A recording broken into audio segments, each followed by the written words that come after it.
A county building filling up with water. What a county official says caused it in just a few minutes. Plus, in-school fighting is getting more and more attention now that every student has a cell phone in their pocket. In just a few minutes, we'll hear from one parent who says ECISD isn't doing enough to keep kids from fighting. And when a Midland school is in trouble, it's dads to the rescue. We'll tell you and show you what a difference the involvement of a father can make in their child's future. Live from the most watched station in West Texas, you're watching CBS 7 News, the breaking news and weather authority. CBS 7 News at 5 starts now. Good afternoon, everyone. Thanks for joining us for CBS 7 News at 5. I'm Jay Hendricks. And I'm Alexa Dunson. Flooding at the Ector County Courthouse, but it has nothing to do with the recent downpours. You could see water pouring from the ceiling at the aging courthouse building yesterday. The building administrator for Ector County says the leak was caused by a sewage blockage, along with a crack in one of the pipes. He says issues like this are an ongoing problem at the courthouse. Well, with the failing infrastructure of the courthouse, I mean, it is an older building. We had I would call it the perfect storm in the building maintenance situation. Carrillo says that a similar situation arose last week, but the cracked pipe wasn't apparent at the time.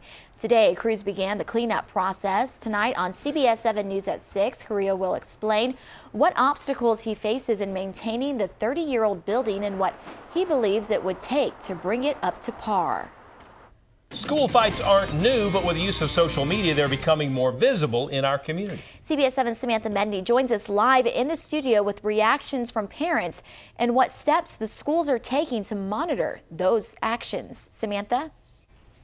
Recent fights at Odessa and Midland high schools were caught on camera and have parents concerned. I spoke with one mom who says her daughter has been bullied, and after seeing this, she wants to see more done.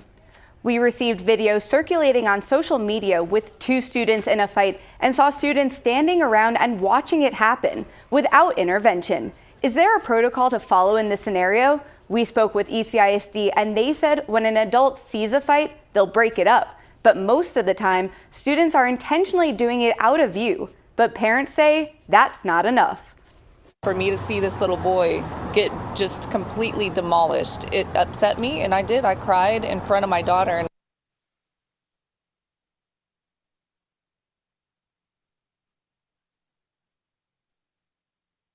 On a case-by-case basis, according to Mike Adkins with ECISD. Tonight on CBS 7 News at 6, we'll hear from administrators about the tactics they use to diffuse fights. Reporting live in the studio, Samantha Medney, CBS 7 News. This CBS 7 weather segment is brought to you by the CBS 7 Weather Authority. Well, it is a cool and wet day across West Texas as we look at the current radar showing you pockets of light rain continue across parts of the Permian Basin into the Trans-Pecos and moving off to north. Nothing too heavy, but again, occasional light to moderate rain with plenty of drizzle mixed in, and some patchy fog will continue into the evening hours as we're socked in with the clouds, except the mountain areas. We're seeing some breaks in the clouds there, and that front kind of pulling up stationary right across the southern part of Brewster and Presidio County at the present time. We have seen some decent rainfall amounts, over an inch now in and around the Sanderson-Dryden area, half an inch in Fort Stockton, and close to half an inch out of the Miller National Air and Spaceport, with some lighter amounts in a few locations. Also seeing some decreased visibilities across parts of West Texas because of the occasional drizzle and some fog trying to build in. And we're going to see more of that in the forecast overnight tonight as those temperatures hold into the mid-60s this afternoon. That should be the case into the evening hours, with clouds, drizzle in the forecast, and starting to pick up a little more fog after midnight tonight. Tom, thanks very much. The Beale Park Dog Park remains closed due to flooding today. The popular park will remain closed for the next few days until the standing water goes down. City of Midland says the park is prone to flooding and it closed it as a safety precaution. We spoke with some dog owners who find the closure an inconvenience and say they don't want to make a trip to the other option across town. With the cooler temps, like, we can walk outside more, which is nice, but it's still, without a dog park, it's tough for a big dog to get exercise. As long as the weather cooperates, the dog park should be back open on Monday, October 2nd. In the meantime, dog owners can head to Hogan Park off Wadley Avenue. Thousands of people in West Odessa were without power earlier today. At one point, the Encore map showed over 2,000 people affected by power outages near FM 1936. One of the outages was caused by vegetation. According to the company's website, power was restored around lunchtime today, and that's according to Encore. If you're in need of a building inspection in Midland, you might want to listen up. City of Midland announced changes are coming to the Permits and Inspections Department. Starting October 2nd, you can make an appointment for a gas line, water line, sewer line, or electric service change, but you must do so before 3 in the afternoon, or your request could take 2 days to be scheduled. Plans examiner hours will also be cut back from 8 a.m. to 11:30, with afternoon hours available by appointment only. Corporal Steve LeSueur with the Odessa Police Department joins us now to talk about this year's National Night Out. Steve, thanks for being here. Thanks for having me. So first, explain, what is National Night Out? National Night Out is a national event that Odessa participates in every year, something that we look forward to. It's always the first Tuesday of every October. Okay. And right now, we're looking for people to take part in this, right? Yes, definitely. Right now, we only have 17 blocks signed up, and we love to have 30 to 40. You've had how many in the past? Last year, we had approximately 30, but we've ranged anywhere from 15 to 30 every year, and so we definitely would love to have more support.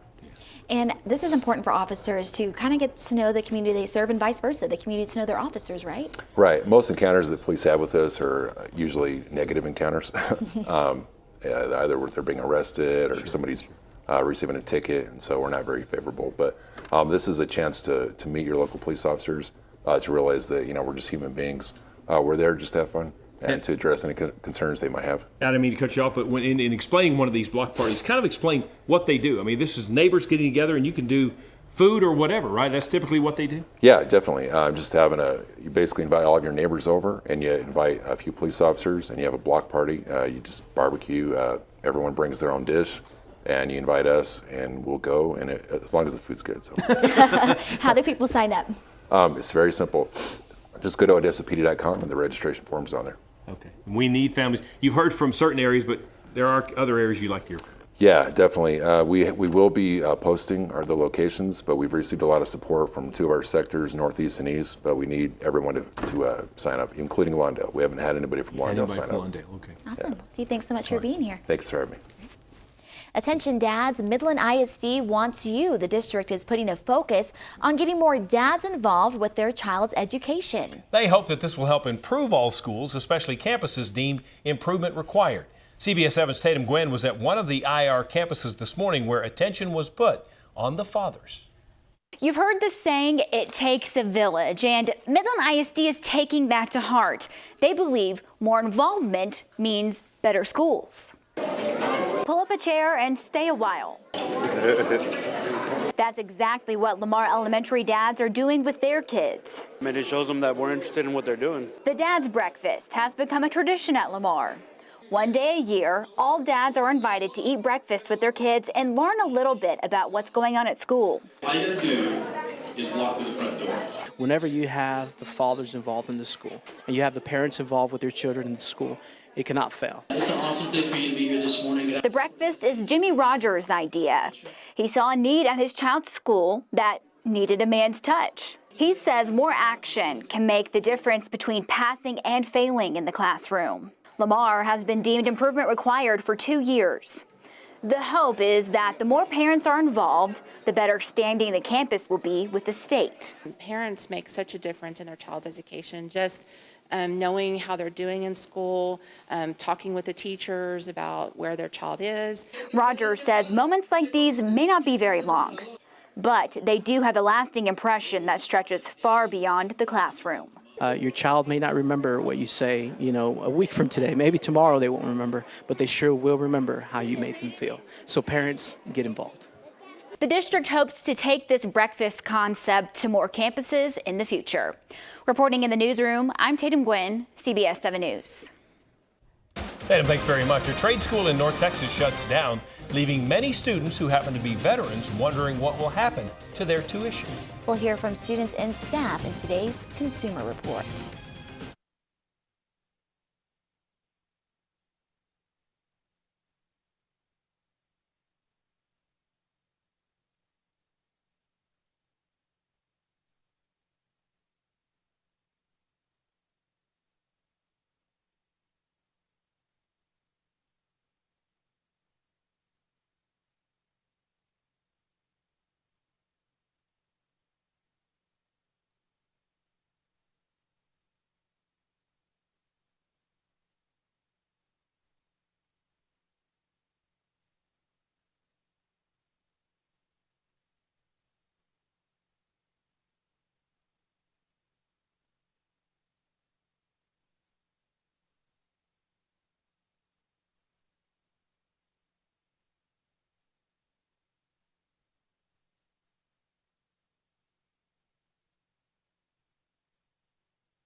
This CBS 7 News segment is brought to you by Subway.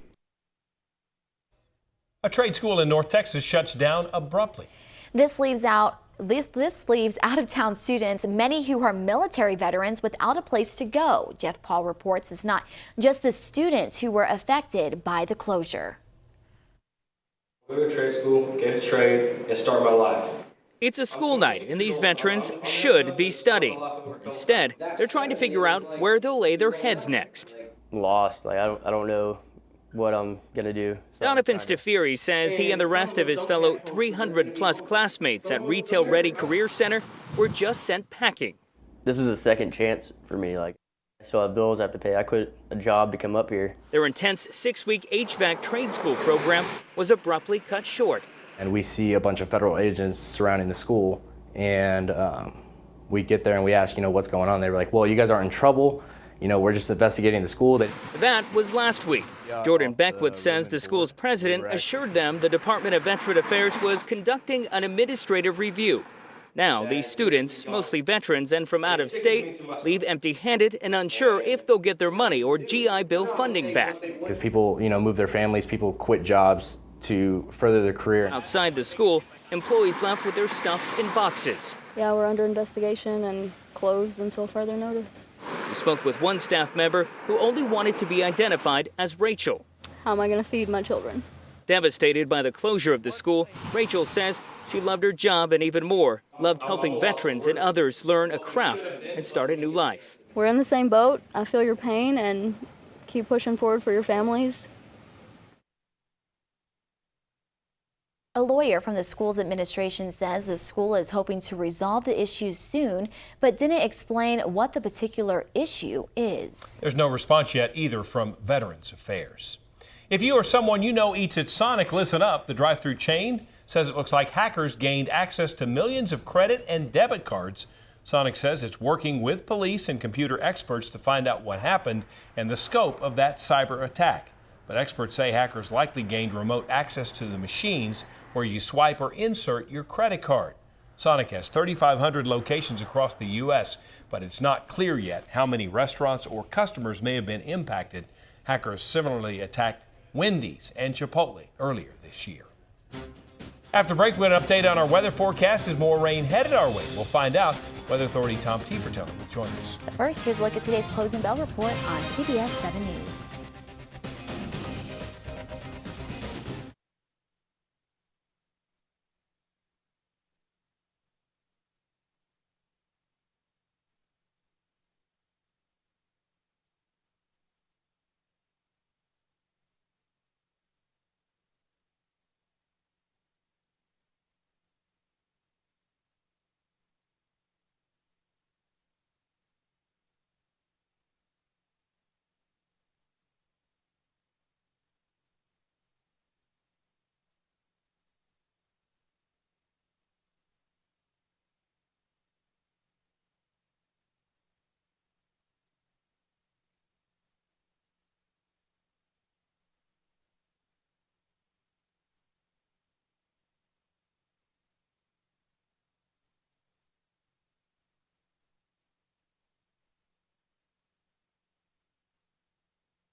Well, it's almost fireplace weather out there. Not really cool enough for that yet, but still it's going to be cool and wet this evening. As we look at your weather headlines, it looks like one more day of this is in the forecast before we start to see a little bit of some breaks in the clouds late on Saturday. So right now, Friday night football, areas south and west of the Pecos River could be dealing with some rain. There could be some drizzle, though, across parts of the Permian Basin. But then we'll see some sun in the forecast later on Saturday, just in time for the UTPB game. I think we'll start to clear up a little bit. And Sunday looks to be the best day of the weekend, as we're going to see sun and some milder temperatures, so you can finally start to get outdoors a little bit.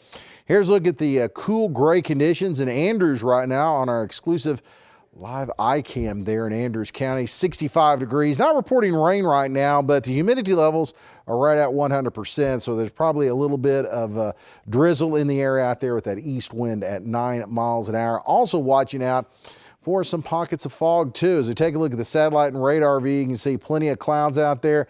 And we do have some areas of rain trying to move in from the south. But again, relatively light out there. Maybe an occasional shower, really about it. Moving into the evening hours. Right now, the worst of the fog is over here towards portions of the big country around Sweetwater and the Abilene area, improving a little bit right across the Permian Basin. We're right at 4 miles, but we're expecting this to decrease as the evening progresses and we cool off just a little bit more. So again, watch out driving, slow down, use those low beams, allow yourself plenty of extra time to get to your destination coming up this evening and overnight into early Friday morning. Big contrast to the temperatures hanging on to the 90s along the Texas Gulf Coast, but into the mid 60s back here in West Texas, as we are looking at this upper level disturbance continuing across portions of the Four Corners area and keeping those disturbances moving across. So we're expecting more rain showers in the forecast overnight into early on Friday morning and continuing into the early part of the evening. It kind of shifts further off to the west and south across the Trans-Pecos mountain areas. And that's where it's going to be into Saturday morning, finally, where we finally start to see a few breaks in our forecast coming up in the clouds late on Saturday. So here's what we're looking at overnight tonight. Those temperatures dropping down into the upper 50s. Plenty of clouds, areas of fog developing towards the early morning hours. And then tomorrow, off and on rain. Continued cool out there, as we're going to see plenty of clouds in the forecast with a few showers mixed in too. But it does look like improving weather conditions, especially coming up late in the weekend, as temperatures will start to warm up back into the 80s by Sunday and stay that way into next week. Looks like another front on the way, maybe the middle part of next week, bringing a thunderstorm or two in the forecast. But this evening, though, good night to stay in and enjoy some television right here on CBS 7. And Friday football should be okay? I think so. We may be dealing with some drizzle, though, and maybe a couple of showers, but temperatures will be cool, too. So watch out for that. Okay. Thanks, Tom. Thanks, Tom. After the break, a hospital in San Juan, Puerto Rico, running short on supplies with no relief in sight after Hurricane Maria. How the doctors and patients are coping in today's health report.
Your family's health, brought to you by West Texas Urgent Care. For many of those injured in Puerto Rico after Hurricane Maria, the crisis isn't just continuing, it's growing. They've been forced to wait for treatment, and many could soon run out of their medications. And as Dr. John LaPuca reports, the shortage of fresh water is especially dangerous for those with medical problems. So are you looking for help? I'm looking for a lot of help. Dr. Shari Pierre is the head of obstetrics and gynecology at University District Hospital. Number one, there's no communications. Number two, there's a lot of uncertainty about our power, about how we're going to get things done, when our supplies are going to run out. Because of the widespread devastation, many of Puerto Rico's medical facilities are closed. This hospital is seeing emergencies from the entire island. But with resources limited, triage tents have been set up on a driveway to treat patients arriving by ambulance. Every patient here has their own story of adversity. This woman drove her injured husband to 2 closed hospitals before arriving. 36-year-old Marcelina Lopez is 6 months pregnant. She fell during the hurricane, and it took her 2 days to reach the hospital. She's had 4 miscarriages and told me she's concerned about how she'll get to the hospital if something happens. This is turning rapidly into a healthcare crisis. A crisis for the patients and the doctors who care for them. I see your eyes starting to moisten as you talk about this. This is very emotional for you, isn't it? It's extremely emotional. This is unparalleled. We have never witnessed anything like this before. Doctors here told me the cavalry has been way too slow to arrive, and they're worried we don't know the half of it, with people stuck at home, cut off from communication, and unable to even ask for help. Dr. John LaPuca, CBS News, San Juan. We're going to take a break. We'll be right back.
Here's a look at what's coming up at 5:30. Tonight on the CBS Evening News, the crisis in Puerto Rico worsens amid growing criticism of the federal response. Plus, Congressman Steve Scalise makes a triumphant return. You have no idea how great this feels to be back here at work in the People's House. New questions about the travel habits of the president's cabinet, and he was the father of a cultural revolution. We'll remember Hugh Hefner tonight on the CBS Evening News. Tom, how's it looking this weekend? Well, again, we are going to see things start off a little on the cool side with rain continuing, light rain, drizzle, and some fog in the forecast into Friday morning. Looks like we'll see a kind of a repeat performance of the weather tomorrow, but then things start to clear up a little bit coming up this weekend. Sunshine comes back. Thanks, Tom. The CBS Evening News with Anthony Mason is up next. We'll see you.